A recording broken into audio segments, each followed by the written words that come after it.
নমস্কার, আমি প্রসূন আচার্য। আপনারা দেখছেন প্রসূন আচার্য জার্নালিস্ট চ্যানেল। দেখুন, আমরা এই চ্যানেলে বারবার একটা বিষয় আলোচনা করছিলাম যে মতুয়াদের নাগরিকত্ব, মতুয়াদের ভোটাধিকার নিয়ে একটা বিরাট সমস্যায় পড়তে হবে, এবং সেটা যে সত্যিই পড়তে হবে এবং সমস্যাটা কতটা যে গভীর সেটা গতকাল প্রধানমন্ত্রীর তাহেরপুরের যে সভা ছিল, যদিও তিনি যাননি, কিন্তু তারপর তিনি ভার্চুয়ালি যে বক্তব্য পেশ করেছেন তা থেকে পরিষ্কার হয়ে গেল গত 2-3 মাস ধরে বিজেপির নেতৃত্ব, বিশেষ করে রাজ্যের বিরোধী দলনেতা শুভেন্দু অধিকারী, তার সঙ্গে কেন্দ্রীয় মন্ত্রী শান্তনু ঠাকুর যিনি মতুয়া মহাসংঘেরও নেতা, এবং তার সাথে বিধায়ক অসীম সরকার, তার সাথে অন্যান্যরা, জগন্নাথ সরকার সাংসদ, যে কথা বারবার বোঝানোর চেষ্টা করছিলেন মতুয়াদের যে আপনারা সকলেই ভারতের নাগরিক হবেন ভোটের আগে 2026-এর, এবং সকলেই ভোটাধিকার পাবেন, এসআইআর হলেও পাবেন, এবং এসআইআরে যাদের নাম বাদ গেছে তাদের সকলের নামে অন্তর্ভুক্ত হবে। এবং এই কথাটাকে জাস্টিফাই করার জন্যে তাহেরপুরের সভাটাকে বেছে নেওয়া হয়েছিল নদিয়ার। ঘন কুয়াশার কারণে প্রধানমন্ত্রীর কপ্টার নামতে পারেনি, ফলে তিনি তাহেরপুরে যাননি। কিন্তু প্রধানমন্ত্রী, আমরা সকলেই জানি, লিখিত ভাষণ টেলিপ্রম্পটারে দেখে পাঠ করেন। দমদম বিমানবন্দরে বসে তিনি যে বক্তব্য পেশ করেছেন তাতে কোথাও এই নাগরিকত্ব এবং সিএতে আবেদনকারীর ভোটাধিকার সংক্রান্ত কোনো কথা বলা নেই। অর্থাৎ আমরা প্রসূন আচার্য জার্নালিস্ট চ্যানেলে গত 2 মাস ধরে আপনাদের যে কথা বোঝানোর চেষ্টা করছিলাম যে একটা বিরাট সংখ্যক মতুয়া সম্প্রদায়ের মানুষ এসআইআর এর মাধ্যমে বড় ধরনের সমস্যায় পড়তে চলেছে, তাদের কতজনের নাগরিকত্ব শেষ পর্যন্ত থাকবে কি থাকবে না, তারা ভোটাধিকার পাবেন কি পাবেন না, এটা নিয়ে তাদের রাতের ঘুম উড়ে গিয়েছে। তারা ভেবেছিলেন, এবং আমরা তাহেরপুরের সভায় যে মতুয়া সম্প্রদায়ের মানুষ এসেছিলেন তাদের কাছ থেকে আমরা বুঝতে পেরেছিলাম যে তারা একটা আশা প্রকাশ করেছিলেন যে নরেন্দ্র মোদী বা প্রধানমন্ত্রী এসে অন্তত 2 কথা তাদের এই নাগরিকত্ব এবং সিএএ নিয়ে বলবেন, কিন্তু বলেননি। আমরা এই নিয়ে বিস্তারিত আলোচনায় যাব। আমি কিছুটা আসন ধরে ধরে আপনাদের বোঝানোর চেষ্টা করব যে এই কথা না বলায় আলটিমেটলি বিজেপি নির্বাচনে কতটা ধাক্কা খেতে পারে বা তাদের ভোট ব্যাংকে কতটা এফেক্ট করতে পারে। কিন্তু সবার আগে যে কথা বলি, আপনারা যারা নিয়মিত আমার এই চ্যানেলটি দেখছেন অবশ্যই সকলে সাবস্ক্রাইব করবেন এবং বেল আইকনে ক্লিক করবেন যাতে একটা নোটিফিকেশান পান ভিডিওটি আপলোড হওয়ার সাথে সাথে আপনারা ভিডিওটি দেখতে পারেন। আমি প্রতিদিন তো ভিডিও করি না, সপ্তাহে 4 দিন বা 3 দিন করি। সাধারণত মঙ্গল, বৃহস্পতি, শনি এবং রবি এই 4 দিন দুপুর 11টার সময় ভিডিও আপলোড হয়। আপলোড হলেই যাতে আপনারা নোটিফিকেশান পান, আপনারা তখন পুরোটা দেখতে পারেন, পরেও বাকিটা দেখতে পারেন। কিন্তু এই কাজ যদি না করেন তাহলে হাফ ডান কাজ করলেন, ভিডিও দেখলেন, তাহলে আমার এই ইউটিউব চ্যানেলের আমি যে আমার অভিজ্ঞতা, দীর্ঘদিনের সাংবাদিকতা অভিজ্ঞতার লব্ধ যে জ্ঞান, এবং এখন প্রতিদিন বিভিন্ন জায়গায় যোগাযোগের মাধ্যমে এবং গিয়ে নেতা মন্ত্রীদের সাথে কথা বলে গ্রাউন্ড রিপোর্টিং করে যে তুলে এনে আপনাদের কাছে বলার চেষ্টা করছি, একেবারে কোনো রকম কোনো আর্থিক সাহায্য কারোর কাছ থেকে না নিয়ে সেই প্রচেষ্টা ব্যর্থ হবে। সুতরাং অবশ্যই বন্ধুদের অনুরোধ, আপনারা সাবস্ক্রাইব করুন, শেয়ার করুন, লাইক করুন, কমেন্ট করুন। এবার আসি মূল বিষয়ে। দেখুন, নরেন্দ্র মোদী তিনি তো দেশের প্রধানমন্ত্রী, তিনি জানতেন যে এই সিএ সম্পর্কে যে কথা বলা হচ্ছে যে আবেদন করলেই তাদের আবেদন মঞ্জুর হয়ে যাবে এবং এসআইআর এ নাম উঠে যাবে এবং সকলে তারা ভোট দিতে পারবেন, এটা এত দ্রুত হওয়া সম্ভব নয়। এই শান্তনু ঠাকুর এবং সুব্রত ঠাকুররা কত মানুষকে 800 টাকা বা কখনো শুনছি 150-200 টাকা, প্রধানত 800 টাকা করে নিয়েই আবেদন করেছেন সিএতে। সেই সংখ্যাটি এখনো স্পষ্ট নয়, তবে নিঃসন্দেহে সংখ্যাটি 20-25-30 হাজার কাছাকাছি যাবে, কারণ প্রচুর ক্যাম্প লাগানো হয়েছিল। বেশ কিছু মানুষ আমাকেও ফোন করে বলেছেন যে তারাও কিন্তু এতে আবেদন করেছেন। এরপরে সুপ্রিম কোর্ট নির্দেশ দেয় যে যারা সিএতে আবেদন করেছেন তারা যতক্ষণ না নাগরিকত্ব পাবেন ভোটার হতে পারবেন না। এবং আমি একটা অদ্ভুত ঘটনা দেখলাম, বিধায়ক অসীম সরকার গতকালকে সভায় যাওয়ার সময় বলছেন যে একজনের নামও বাদ পড়বে না। আসলে মতুয়াদের একটা বড় সেকশনের নাম কিন্তু এইবারের ভোটার তালিকা থেকে বাদ পড়তে চলেছে। যাদের নাম 2024-এর ভোটার তালিকায় ছিল, ভোট দিয়েছেন এবং সেই ভোট দিয়ে তারা প্রায় রাজ্যের 15টি বিধানসভা কেন্দ্রে যে মতুয়া ভোটে বিজেপি এগিয়েছিল, গড়পড়তা প্রায় 15টা বিধানসভা কেন্দ্র আমি দেখলাম। মতুয়ারা 30টা যদি মতুয়া প্রভাবিত কেন্দ্র হয়, তার মধ্যে 15টি কেন্দ্রে বিজেপি এগিয়েছিল। সুতরাং বিজেপির নেতাদের কাছে একটা প্রচণ্ড চাপ রয়েছে এবং ছিল যে প্রধানমন্ত্রী নরেন্দ্র মোদী অন্তত তাদের নাগরিকত্বের ব্যাপারে কিছু আশ্বাস দেবেন, এবং সেইভাবেই তাদের বোঝানো হয়েছিল। তৃণমূলের কেউ হবে বা অন্য কোনো দলের পক্ষ থেকে নাগরিকত্ব হরণের জন্য প্রধানমন্ত্রী আসছেন বলে রাস্তার ধারে কিছু ব্যানার পোস্টার ফেলা হয়েছিল, গো ব্যাক মোদি বলেও ফেলা হয়েছিল, কিন্তু নরেন্দ্র মোদী এই বিষয়টাতে গেলেনই না। তিনি দেখুন যদি বার্তা দিতেন, দমদম বিমানবন্দর থেকে ভার্চুয়ালি তার রেকর্ডিং করা যে বার্তা তিনি দিয়েছেন, সেই বার্তায় কিন্তু কোথাও এই নাগরিকত্ব, কোথাও মতুয়াদের এসআইআরে যে ম্যাপিং হচ্ছে না সেই বিষয়টার উল্লেখ নেই।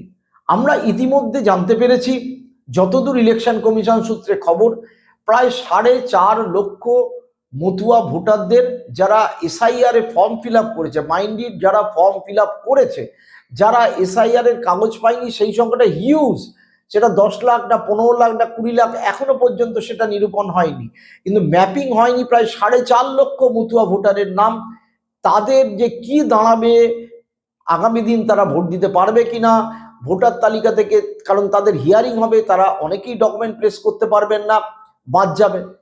প্লাস সিএতে অ্যাপ্লাই করেছেন কয়েক হাজার ভোটার মতুয়া, যারা কিন্তু 2024 সালেও ভোট দিয়েছিল, এবং তার মধ্যে আমি কয়েকজনের ফোন পেয়েছি যাদের নাম কিন্তু 2022 সালে ভোটার তালিকায় ছিল এবং এবছরও তারা ফর্ম পেয়েছিলেন। তারা আবার সিএতে অ্যাপ্লাই করে বসে আছেন, ওখান থেকে ধরুন আরো 30-40 হাজার বাদ যাবে।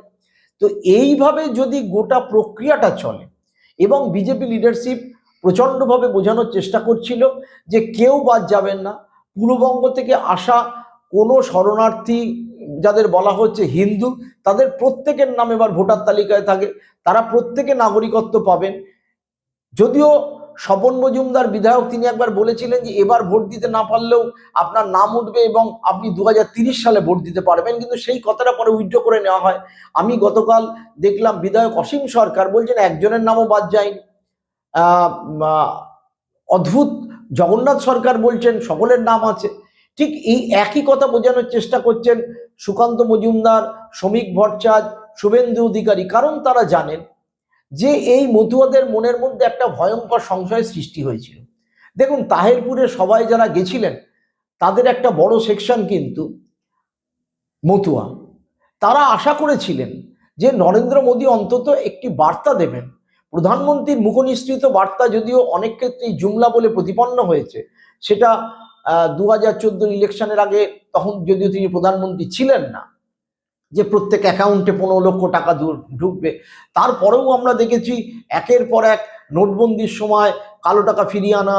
সম্প্রতি আমাদের ভিডিওই আছে, মাকে নাম পার এক পেড়, হেন জিনিস নেই। ভারত পৃথিবীর শ্রেষ্ঠ রাষ্ট্র, সবচেয়ে বেশি রপ্তানি করছি, মানে ডলারের দাম তুলনায় টাকা শক্তিশালী হচ্ছে, সমস্ত কথা যদি ধরা চলে তাহলে আমরা একটাই জিনিস দেখতে পারবো যে প্রধানমন্ত্রী যেটা বলেন সেটা কিন্তু সব ক্ষেত্রে হয়তো নাই, এবং অনেক ক্ষেত্রেই জুমলা বলে প্রতিপন্ন হয়েছে।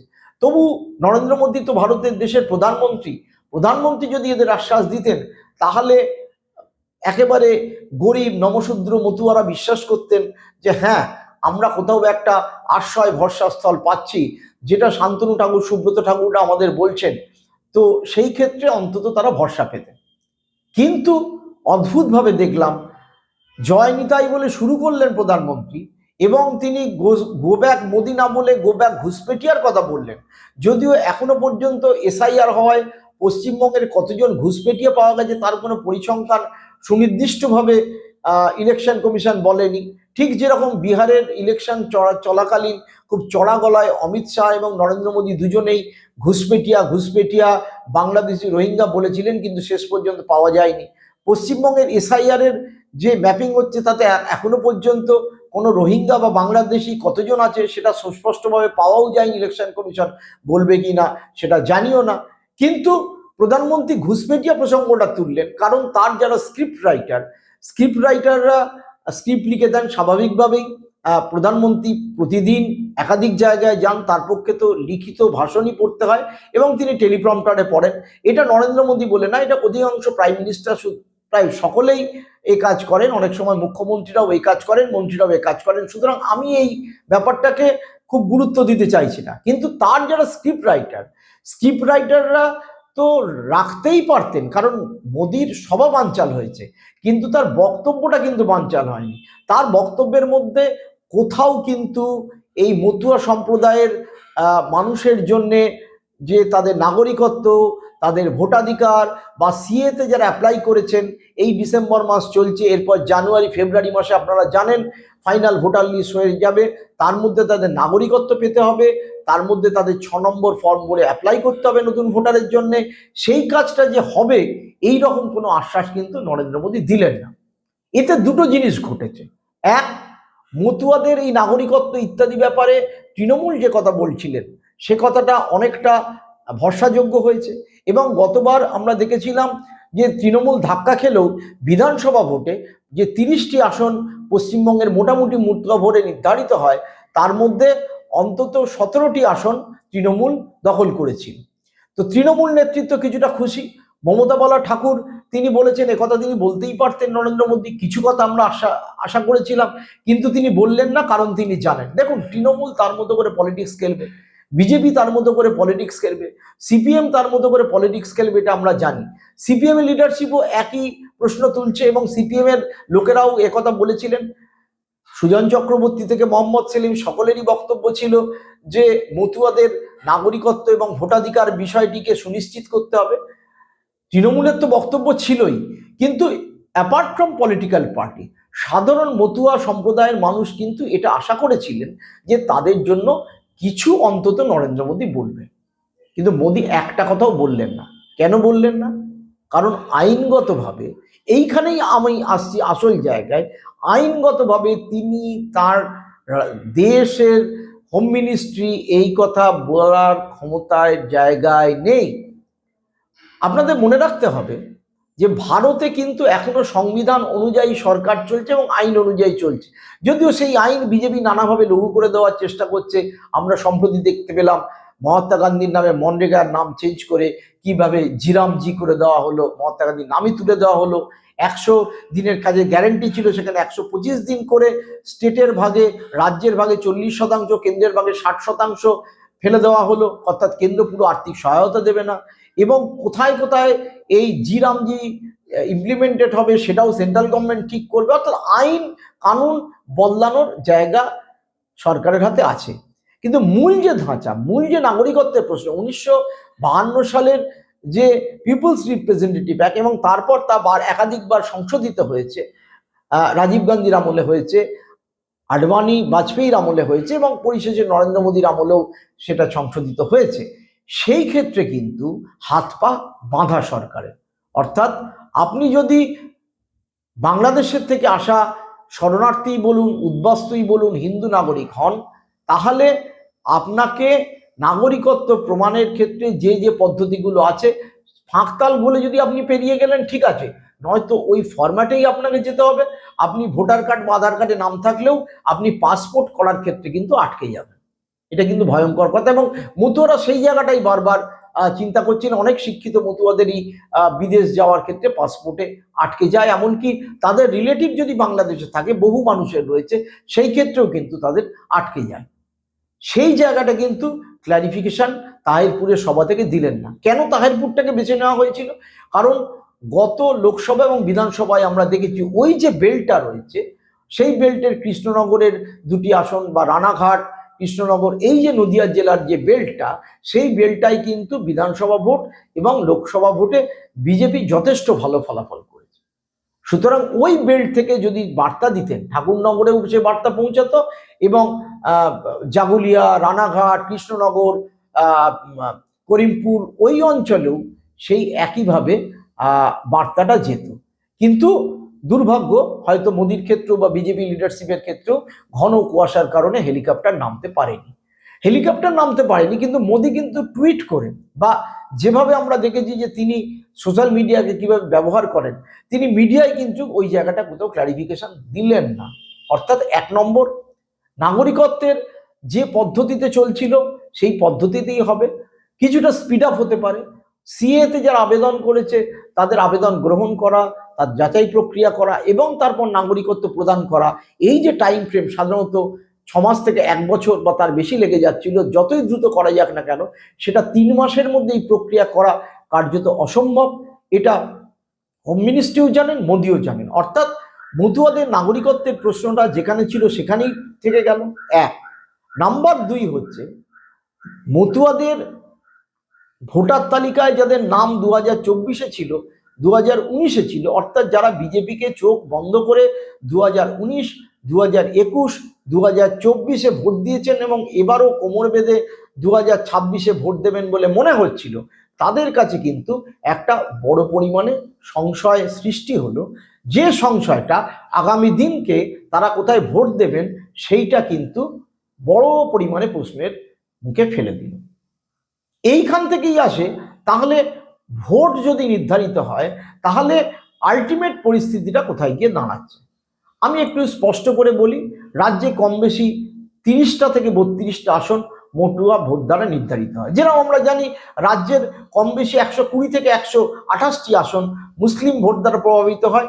একেবারে সুনির্দিষ্ট করে বললে 80টি বিধানসভা কেন্দ্র একেবারেই মুসলিম ভোট দ্বারা প্রভাবিত হয়। ঠিক সেইভাবে এই 30টি আসনের মধ্যে প্রায় 20-22টি আসন একাধারে মতুয়ারা ডিটারমিনিং ফ্যাক্টর, যে তারা যেখানে ভোট দেবে, তাদের এন ব্লক যেখানে ভোট পড়বে সেখানেই কিন্তু সেই দল জিতবে।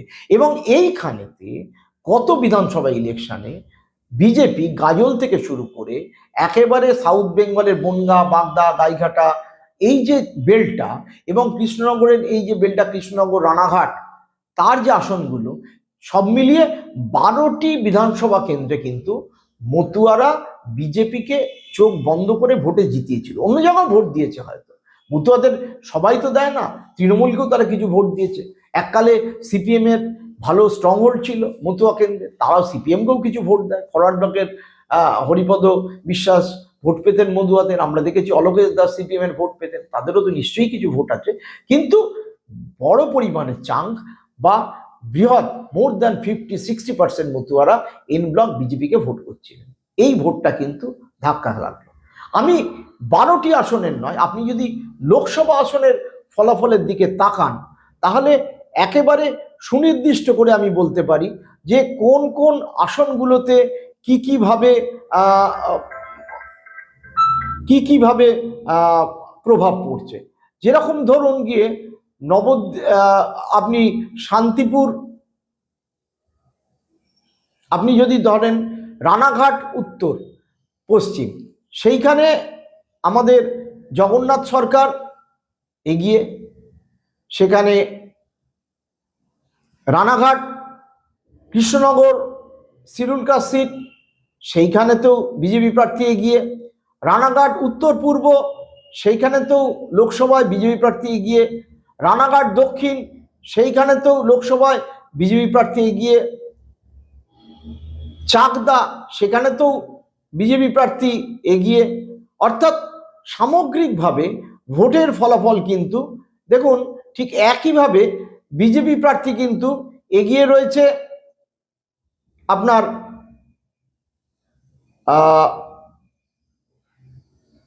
হরিণঘাটা, বাগদা, বনগা উত্তর, বনগা দক্ষিণ, এই কেন্দ্রগুলোতেও কিন্তু শান্তনু ঠাকুর এগিয়ে রয়েছেন। এবং শান্তনু ঠাকুরের ওই যে 7টা বিধানসভা কেন্দ্র, তার মধ্যে 6টা বিধানসভা কেন্দ্র কিন্তু লিড ছিল। আমরা যদি বারাসাতের দিকে আসি সেই ক্ষেত্রেও দেখব কয়েকটি জায়গায় ভালো পরিমাণে মতুয়া ভোট কিন্তু পেয়েছে। অর্থাৎ সামগ্রিকভাবে আমি যে প্রাইমারি হিসেব করেছি 15টা সিট। এখন এইবারে বিজেপি যে স্বপ্ন দেখছে, অন্তত ক্ষমতায় আসার কথা বললেও 100টা আসন নিশ্চয়ই তারা ভাবছেন এবার ক্রস করে যাবেন বা 100-র কাছাকাছি যাবেন। প্রাথমিকভাবে তাদের খুব রিজার্ভ অনুমান যদি হয়ে থাকে, তাহলে মতুয়া বেল্টে তাদের ভালো ফলাফল করতেই হবে। কিন্তু এই যে নরেন্দ্র মোদী অদ্ভুতভাবে নীরব থাকলেন, সেটা কিন্তু ডাইরেক্টলি আপনার মতুয়া ভোটের ওপর এফেক্ট করবে। মতুয়াদের একটা সেকশন নিশ্চয়ই বিজেপির সাথে আছে, কিন্তু বাদবাকি যে মানুষ যারা এইবারে SIR এর আপনার ডাক শুরু হচ্ছে, এই চলতি সপ্তাহ থেকে, নেক্সট উইক থেকেই আপনার ডাক শুরু হবে ভেরিফিকেশনের জন্য। ম্যাপিং হয়নি 4.5 লক্ষ মানুষের, মতুয়াদের, অর্থাৎ বাবার নাম মেলেনি, ঠিকানা মেলেনি, ডকুমেন্ট চাওয়া হবে। আর বাদবাকি যারা বাদ গেছেন তারা অ্যাপ্লাই করলে পাবেন না। সুতরাং সামগ্রিকভাবে মতুয়া সমাজের মানুষ যারা শিডিউল কাস্ট অর্থাৎ দলিত সম্প্রদায়ের মানুষ, তারা কিন্তু একটা বড় সমস্যায় পড়তে চলেছে, এটা আমরা বলছিলাম। এবং বিজেপি নেতৃত্ব বারবার বলছিল যে শুভেন্দু অধিকারীরা যে মোদির মুখ থেকে কিছু একটা বলিয়ে দেবো, যার ফলে মানুষ ভরসা পাবে।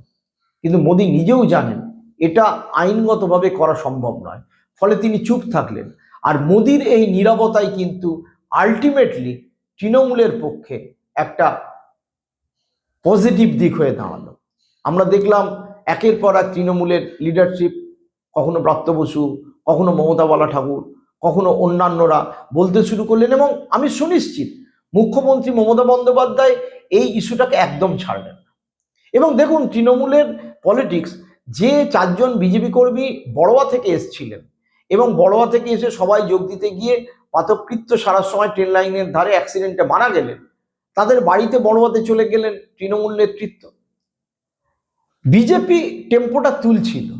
আপনারা লক্ষ্য করে দেখুন, বাংলাদেশে গরিব হিন্দু দীপু দাস, যিনি ক্ষৌরকার বা নাপিদের কাজ করতেন বা গার্মেন্ট ফ্যাক্টরিতে, তাকে জীবন্ত পিটিয়ে মেরে পুড়িয়ে দেওয়ার যে ঘটনা, সেই ঘটনার সাথে সুকান্ত মজুমদাররা বারবার ওই প্রকাশ্যে প্রধানমন্ত্রী আসবেন বলে সভা থেকে বলছিলেন।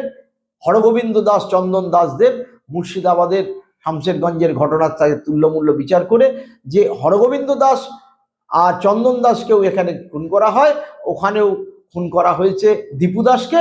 সুতরাং মমতা বন্দ্যোপাধ্যায়কে ভোট, অর্থাৎ সম্পূর্ণ ধর্মীয় মেরুকরণের স্ফিয়ারে তারা বিষয়টিকে নিয়ে যাচ্ছিলেন। এবং এই ব্যাপারটার মধ্যে যদি মোমেন্টাম দিতে পারতেন নরেন্দ্র মোদী, তাহলে কিন্তু বিজেপি গেন করে যেত। কিন্তু অ্যাজ অন টুডে, আজ আপনারা যখন এপিসোডটা দেখছেন, নরেন্দ্র মোদী কিন্তু এই চুপ করে থেকে আলটিমেটলি বিজেপি যে মিথ্যের বেলুনটাকে, মতুয়াদের মিথ্যে আশ্বাস দিয়ে বেলুনটাকে ক্রমশই ফোলাচ্ছিল, যে তারা যে সংকটে পড়তে চলেছে, আমরা প্রাইম মিনিস্টারের সাথে কথা বলে, আমরা হোম মিনিস্টারের সাথে কথা বলে এই সংকট থেকে তাদের উদ্ধার করে দেব, উদ্ধার করে দিতে পারবো, সেই আশ্বাস কিন্তু বেলুনটা কিন্তু ফুটো হয়ে গেল। মতুয়ারা গতকালই ঘরে ফিরে গেছেন। আমার কাছে খবর হচ্ছে তারা নিজেদের মধ্যে আলোচনা করছেন, তাদেরকে আবার বিজেপি লিডারশিপ বোঝাচ্ছেন মোদী আসবেন, তিনি তো বলেছেন, নিশ্চয়ই কোনো একটা উপায় বার হবে। আপাতত যারা ম্যাপিং হয়নি তারা আপনারা কাগজপত্র জমা দিন, আমরা দেখছি কি করা যায়। সিএতে নাম তোলার জন্য যারা আবেদন করেছেন তাদের নাম যাতে দ্রুত গ্রাহ্য হয় সেটা আমরা দেখছি, এবং তাদেরও যাতে ভোটার কার্ড করে দেওয়া যায় সেটাও দেখছি। কিন্তু এত দ্রুত যে হবে না সেটা তারাও বুঝতে পেরেছেন। সামগ্রিকভাবে নরেন্দ্র মোদীর এই সভাটা শেষ পর্যন্ত মতুয়াদের পক্ষে, বিজেপির মতুয়া সমর্থকদের পক্ষে লাভের বদলে ক্ষতি হয়ে গেল মনে হচ্ছে। মোদী যদি না আসতেন তাহলে যে আশ্বাস, মিথ্যে আশ্বাসের উপর ভরসা করে মতুয়ারা এই বিজেপি লিডারশিপের কথা শুনছিলেন, তারা কিন্তু সেই আশ্বাসের উপরই অনেকটা থাকতেন। কিন্তু মোদী এই ব্যাপারে একদম চুপ করে যাওয়ায়, ঘুষপেটিয়া নিয়ে তিনি বলেছেন, মহাজঙ্গল রাজনীতিদের বলেছেন, কিন্তু মতুয়াদের নাগরিকত্ব বা SIR এর মাধ্যমে যাদের ম্যাপিং হচ্ছে সকলের নাম তুলে দেওয়া, সেই ব্যাপারে একেবারে নীরব রইলেন। এটাতে পরিষ্কার দেশের আইন অনুযায়ী সকলে এবার ভোটাধিকার পাবেন না, নাগরিকত্ব হবে না। এটা যেরকম আমি আপনি বুঝতে পারছি, সাধারণ মতুয়ারাও বুঝতে পারছেন। সুতরাং তারা কি আগামী দিনকে শুভেন্দু অধিকারী, শান্তনু ঠাকুরদের কথায় ভরসা করবেন? সেই প্রশ্নটা কিন্তু আগামী দিন থেকেই যাবে। আর আপনারা যারা আমার এই চ্যানেলের এই বিশ্লেষণ শুনলেন, লাইক, শেয়ার, কমেন্ট করুন, যাতে আগামী দিনকে আরও ভালো প্রতিবেদন আমি আপনাদের সাথে উপস্থাপন করতে পারি। সকলে ভালো থাকবেন, সুস্থ থাকবেন। নমস্কার।